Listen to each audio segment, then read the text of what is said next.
एक नारी आई थी जो भक्त लग रही थी।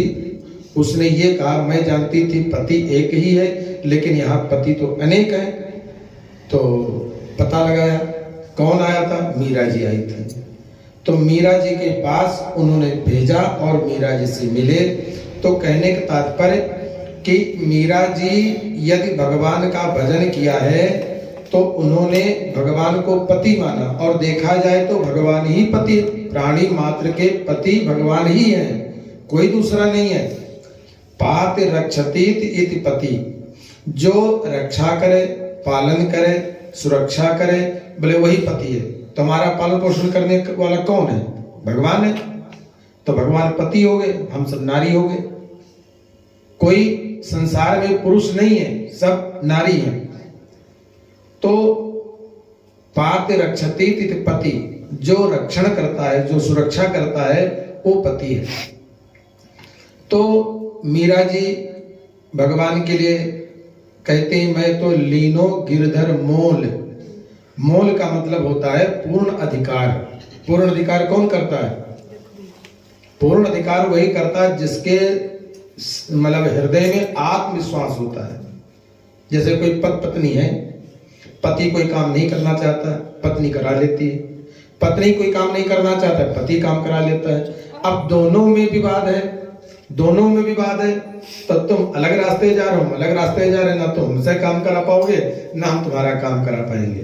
तो वशीभूत हो जाते हैं। तो भगवान कहते शास्त्र मुत सिरजी, जो शास्त्र को छोड़ करके, जो शास्त्र को छोड़ करके भक्ति करते हैं, उनको ना तो गति मिलती है, ना भक्ति मिलती है, और उल्टे वो बंध जाते हैं। जैसे अपन देखते हैं समाज में कोई कोई संत होते हैं, बहुत प्रतिष्ठा होती, 10-20 गाड़ी हो जाती है, 10-20 बंगले हो जाते हैं, करोड़ अरब खरबपति हो जाते हैं, 10-20 लाख चेला हो जाते हैं, सब कुछ हो जाता है। लेकिन अंतिम में क्या स्थिति होती है? मट्टी में मिल जाते हैं।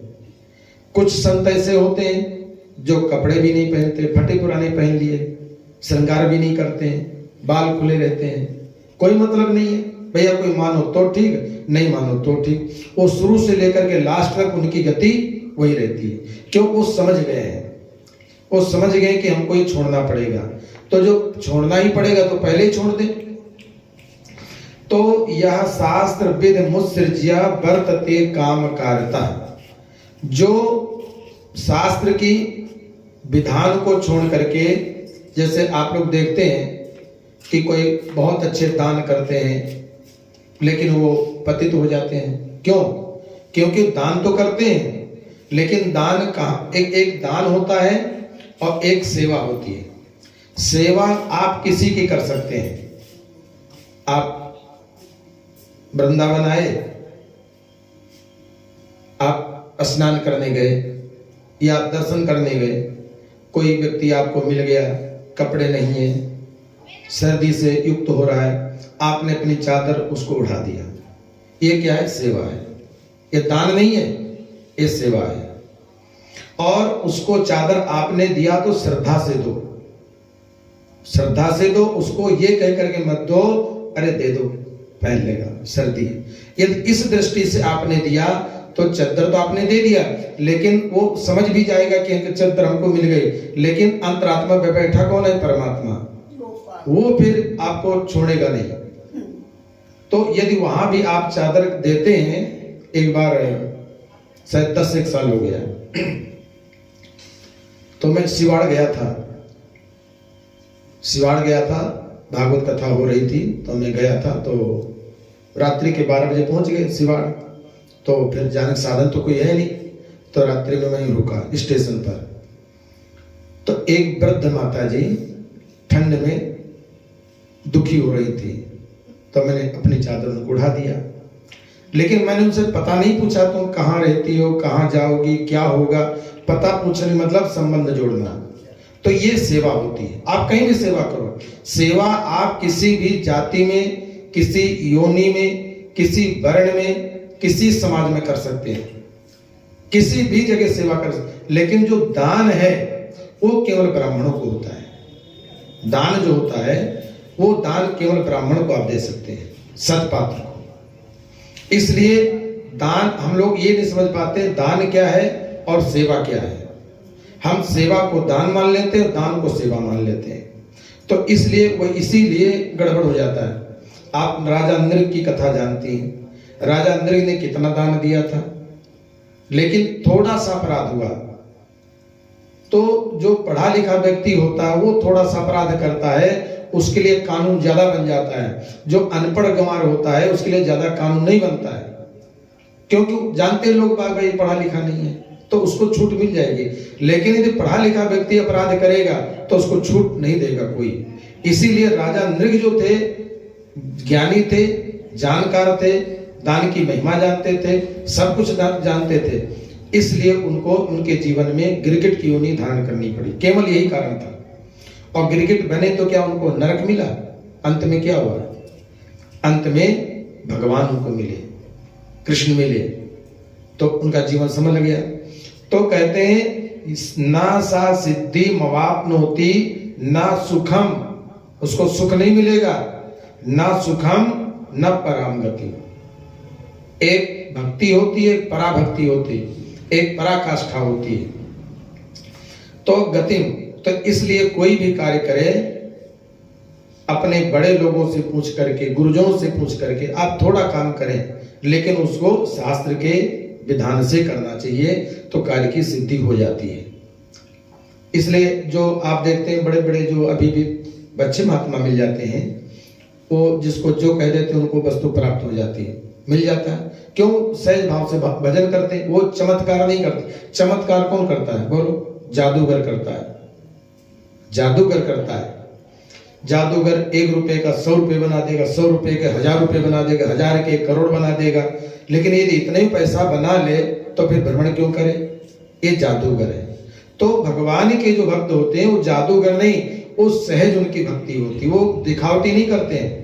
वो जो रहेंगे सामने आपके रहेंगे, सामने खाएंगे, सामने पिएंगे, सामने रहेंगे, सामने आपके क्रिया करेंगे।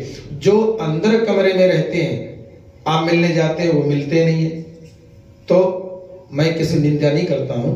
तो कहने का तात्पर्य कि महात्मा को सबके समाज में रहना चाहिए। जब समाज में रहेगा तो उसकी क्रियाओं को देख करके संसार भी उस रास्ते पर चलेगा। तस्मात् शास्त्रम प्रमाणम ते कार्य व्यवस्थितो ज्ञात्वा शास्त्र विधि मोनोक्तम कर्म कर्तुर्मिहार्हसि। कहते हैं तस्मात् शास्त्रम प्रमाणम, इसलिए हमारे शास्त्र प्रमाण माने जाते हैं। कोई भी कार्य है, जैसे कोई अपराध किया तो दंड उसको कैसे मिलेगा? वो कानून देखा जाएगा, किसने ये अपराध किया तो इसके अनुकूल इसको ये दंड मिलना चाहिए।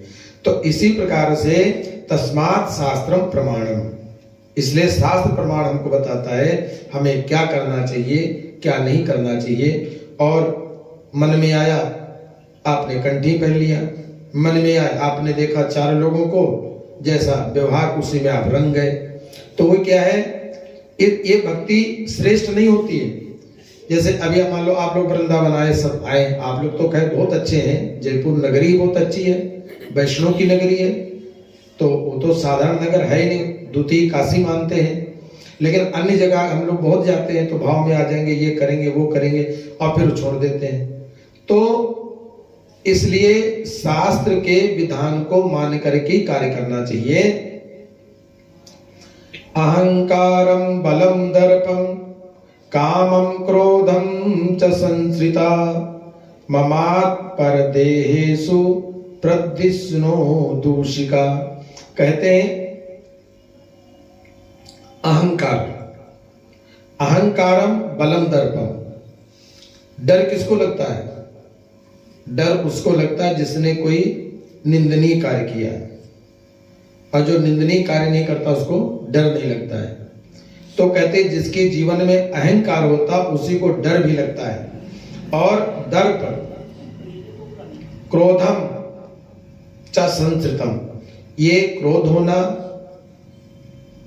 दर्प होना, काम होना, ये सब क्या है? शरीर के लक्षण है। शरीर यदि कोई भी कितनों भी उच्च कोटि का महात्मा है, अन्न खाता है, पानी पीता है, फल खाता है, तो शरीर में ये गुण होना स्वाभाविक है। जैसे कुछ बालक पढ़ते हैं तो अपनी किताब से प्रेम करते हैं, किताब पढ़ते लिखते रहेंगे, वो अपनी बुद्धि किताब में लगाते हैं। जो बच्चे नहीं पढ़ते लिखते हैं वो अपना दिमाग खेल कूद में लगा देते हैं। कुछ बच्चे ऐसे होते हैं जो मोबाइल में लगा रहते हैं, कुछ बच्चे होते हैं जो किसी और कार्य में लगा देते हैं। तो जिसकी जिस प्रकार की वृत्ति होती है वो उसी प्रकार से कार्य करता है। बोलो श्री सीतारामचंद्र भगवान की जय। जय श्री राम। तो कहने का तात्पर्य ये है, कोई भी भक्ति करें, कोई भी शास्त्र करें, भगवत या आज का यहीं पर विश्राम होगा। अब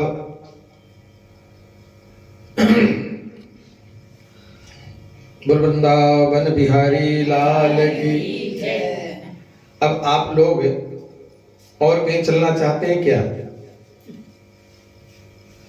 जैसे जगन्नाथपुरी है, भाई राजी हो, तैयार हो तो फिर बताओ, फिर तैयारी की जाए। जगन्नाथपुरी है, नैमिषारण्य है या रामेश्वरम है, तो उसकी करेंगे चर्चा, पे जैसा होगा देखा जाएगा। ठीक है। वृंदावन बिहारी लाल की जय। जय श्री राधे। जय जय श्री राधे।